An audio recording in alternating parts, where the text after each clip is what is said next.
Shiva Nevins. So, let's get into it. Have you or you experienced hate and racism, and if so, how have you? Yeah, so, a lot actually, unfortunately. But my brother actually experienced racism, my auntie, actually my whole family has experienced racism in so many different ways, to a point where it's kind of, there's so many stories that pop in my head on the times that I have been experienced, whether it's direct or indirect. Put your hands behind your back! Right now! This is the wrong fucking house to try to get into! I think you're gonna get in the house! Turn over! Turn over, you're gonna get tased! Turn over! Put your hands behind your fucking back! What were you doing up around my house? Bullshit!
One time I was walking with a group of my friends, and we left college campus and we were headed back to college, and there were some people at the gas station that we were walking to.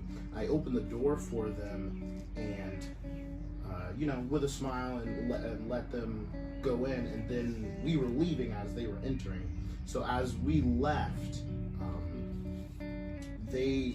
we were walking, and then they were driving past us, and they rolled down their window and yelled a few curse words and the N-word at me, and I was the only person of color with a group of people. So that not only affected me, but it affected the people that I was with, because they'd never experienced something that harsh, and they didn't know that unfortunately that's a constant thing that happens. Have you been like in touch with hate groups? Because I know there's at least 20 hate groups that have been tracked in Indiana. Have you had any contact with them?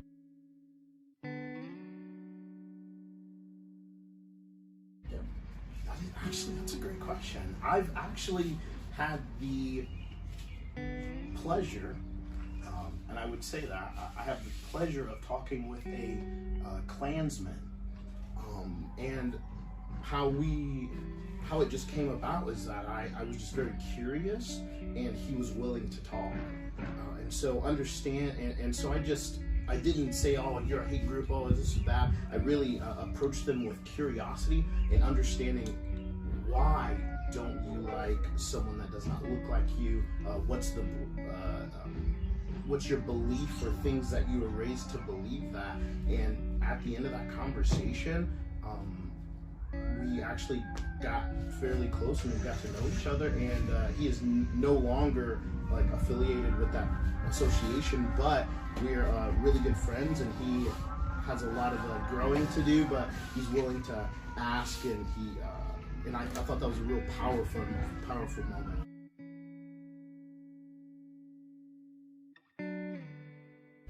How do you feel about safety in our neighborhoods and cities? That's a great question.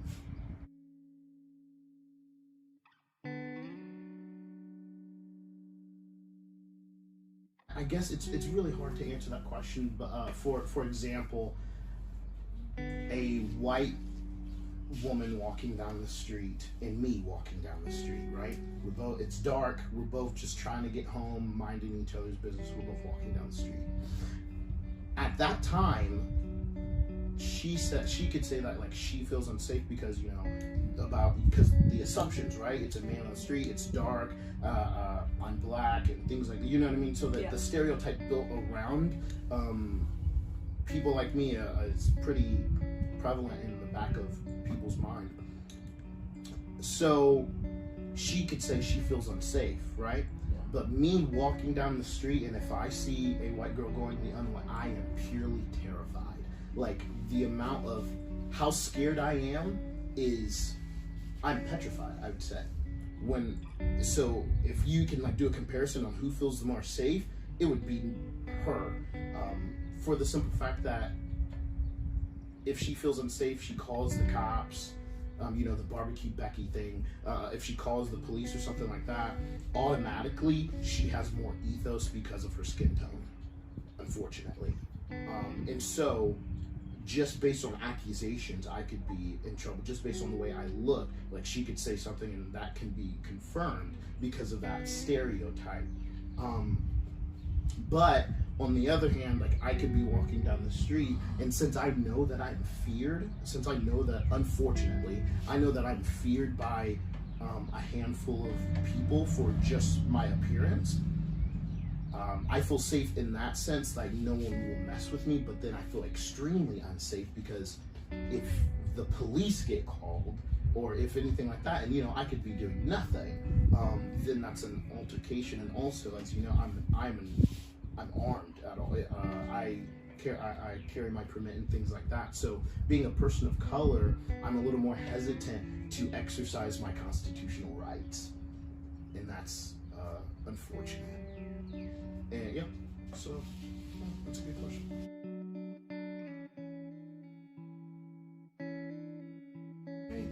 Do you think the prisons and mass incarcerations are biased, and how?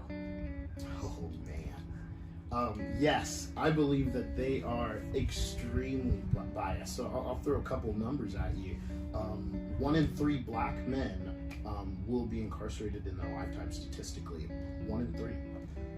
So if me and 2 of my brothers, we put us together, 1 has already been incarcerated. Me and 2 of my black friends, 2 of them have already been incarcerated. I have been blessed to not be. And honestly, some of my friends, like my cousin, for example, he was arrested falsely.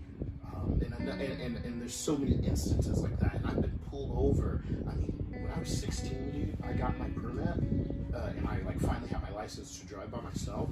I would say between 16 and 17, I was pulled over at least a dozen times. And I've gotten 1 ticket out of all of those times. And you know, and it was little infractions, like when I turned right, I didn't go I didn't go to the outer lane. I went to the inner lane, and so you're supposed to turn that. So I mean, now I'm a perfect driver because, you know, they looked at little things like that, or a tail light. I mean, one of my headlight license plate lights were out, and I pulled over, asked if I had weapons, asked like all of these things. So I do believe that it's biased in that sense because police are in lower socioeconomic places, you know? And so when the police, crimes can only be caught if police are there to catch them, right? Yeah. And so if we're in a gated community, and there's, you know, no police, private security, people can essentially, in that gated community, do whatever, and without, you know, without the wonder if a cop's going to drive down the road right now and look at us and see that there's a firearm right here and it's me and what's good, you know what I mean? Yeah. Without all of those things. So I think they are biased, and it's mass incarceration because the police are planted in the low socioeconomic neighborhoods, and when we hear urban neighborhoods, we think black. Urban means black in today's society.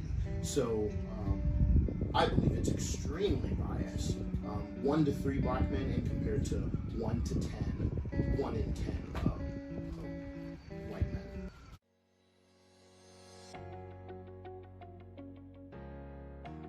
If there was an audience of people in front of you, you could tell them about your experience or give a short little sermon to an audience of people. What would be some main points, and what would you say? Wow, that's good. So, I'll ask this question in response. Am I speaking to, you know, people at the Black Expo, or am I speaking to a Taylor University sermon on the weekend? Like, what's my audience? And I think that really will depend on my messaging. Like a mix. Like a mix? Yeah. Yeah. So I would say just like a mix of everyone. Is that like love and curiosity more than assumption is good. So how would I phrase that? That's a good question. I guess I would say that we all come from extremely different backgrounds, and all of our struggles are different, but they're the same. But they're the same in one way. You know, if I was raised a certain way and you were raised a certain way, it doesn't make us right or wrong. It's just our lifestyles are different. And I think since we live in America, we need to understand that American culture is every culture in the world. Like, we are literally a mosh pit, you know? And that is American culture. American culture isn't white, American culture isn't black, it is both. So I think that we need to understand that and really hone down the culture of what does it mean to be an American. And I think what it is to be an American is that we are all from different places in the world, like ethnically and things like that. And so I believe like this is the place of reconciliation is America, and unfortunately there's a lot of hate in that, but in America right now, and it's so, I mean, these times, not only are we isolated, but we're also, you know, very, very on opposite sides in the world. So I think I would just tell them to love, be understanding, and listen to understand first before being heard.